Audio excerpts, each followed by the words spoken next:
Good day, everyone. Welcome back to Pandemania. Sorry for being gone so long. I have a hectic schedule. I will be adjusting my posting times as soon as I can. I'm trying to fit in as much time as in for making my videos. But for now, we're going to continue with some fan fiction, and we're going to be continuing with Who is Izuku Midoriya's father. We're on part 2. If you haven't watched part 1, the link is in the description. All right, so what do we know? So far we spoke about All for One, and we'll be continuing. But now we're gonna just be like just going a little bit in depth about maybe was this planned, was it unplanned, or basically what would Izuku do basically if this does happen? Which side would he choose, good or evil? So let's start unpack this. So let's just say everything that's happened so far has been planned by All for One. Well, if it is, then wow, he's some genius that can see the future or something. Or maybe he has went to go visit somebody that that can see the future, like Sir Night Eye, and just like not as Sir Night Eye's powers, they can see a few seconds into the future, but rather can see a few years into the future. So let's just say that All for One has to get a child to be the bearer of his basically his powers and his philosophy and everything he stands for.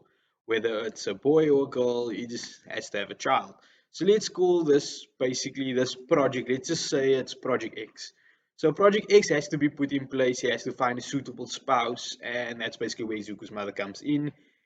Gets married, has a child, basically says he's going to work overseas, and then just basically just disappears away from her and continue doing his evilly business or basically he's doing his evil deed somewhere and it's just basically carrying on and he's just pretending to be working overseas doing his work and all of that stuff. And now it's basically come to a certain age where Izuku has to be checked up to see whether or not he has a quirk or not. And he arranges that the doctor sees Izuku, removes his quirk, and stores it somewhere. Like, let's say that quirk is actually powerful or it's a unique quirk. Will it be given later on to Izuku? Well, maybe that will be, or maybe it won't, depending on what happens, basically how the development of Project X would go. So now that we move along, we actually found what if it was actually planned that Izuku gets attacked by a villain around the same time that All Might's either in the area or when he's on his way from a mission or going to a mission and Izuku gets attacked by a villain. So maybe that's planned, and then it's also planned that Izuku shows this potential of becoming a hero, and that All Might basically wants to choose him as his successor. Because All for One would have to know after his injury that he sustained in their last fight that he's no longer able to basically continue on his legacy that he already has, and he needs to find a successor. So now we fast forwarding now, they've been encountered so many different villains. They had the fight with the League of Villains, and the whole fight of saving Eddie has come into place. So now basically Izuku is literally one of the main contenders for being the next number one hero after Bakugo and Todoroki and all of them. So obviously now there's this whole fight going on now. So let's say now the League of Villains just decides let's go all out or against the heroes. So now it's basically they're gonna be fighting out with the heroes. And we can let's just say that the heroes just literally overpowers the League of Villains and just on the verge of defeating them and then basically all of a sudden All for One just like starts popping up holograms and starts showing up on TVs and cell phones all around the heroes and at the schools, dormitories, and just announcing that he is in fact Izuku Midoriya's father, and Izuku is actually one of his projects, or he's basically is a project, one of his plans basically to overthrow the hero empire, or basically the hero structure that's in place at the current time. So I would like basically this would become basically a shock to everybody. But I think the people that it would affect more would probably be Izuku and All Might, due to, due to the fact that All Might basically chose Izuku himself to be his successor and going against everything else of choosing the likes of Sir Night Eye, for example, to be the successor. And basically, that's just going to be basically a shock. So, how would Izuku react to this? Would he basically like crawl into his shell, or would he basically rely on others? Because we know Izuku basically has this whole density and thing. Basically, what he does is when he starts rambling, and he just like shuts out the world, and then just goes in his little own bubble, and then just basically just it's just him and his thoughts, and it just flows. And he doesn't know it, but he kind of like just shuts everyone out, and then he basically has to get snapped back into like maybe someone touching him or calling him out, or just snapping him out of that.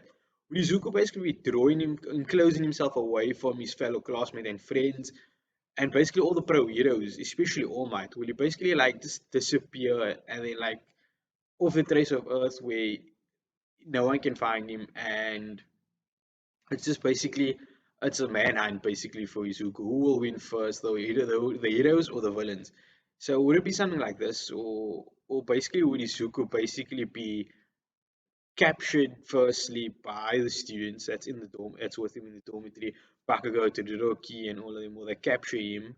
And Izuku would be shocked by this exactly, and then obviously maybe the students will have all sad and shocked faces, and maybe they're crying as well from the shock that's happening. But basically, they're doing this all because of Principal Nezu's orders to basically keep Izuku under surveillance, basically to ensure that maybe he's not taken by the villains, or that he's not actually showing any signs of being a traitor or spy. So these are the type of things that we can maybe expect, or what the creators will probably play with if it goes all the way. So maybe it could be that All for One wants maybe wanted Project X to basically gain One for All and basically come on his side and basically have someone there to counter All Might with the power and the basically the relationship that they had with each other.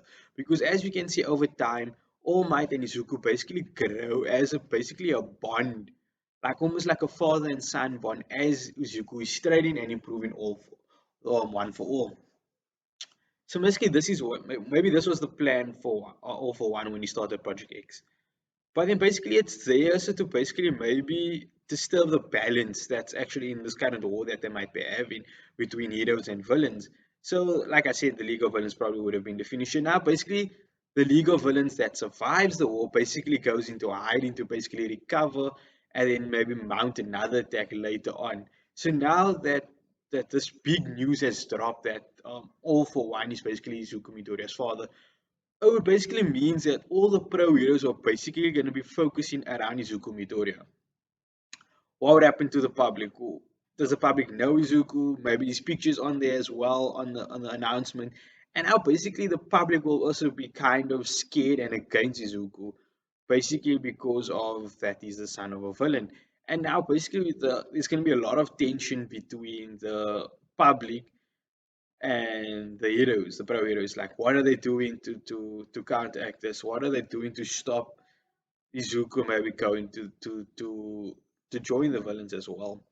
So there's a lot of things to contemplate and a lot of things to go on, but maybe there is actually a reason, particular reason why All for One is doing this, and maybe it will be that All for One actually basically gets a hold of Izuku somehow, and he basically sits him down and talks him through the reasons why he became a villain and why he's doing all of this and why he had to stay in camp, why he had to basically like be like literally away from Izuku his entire life, and why he chose to become a villain.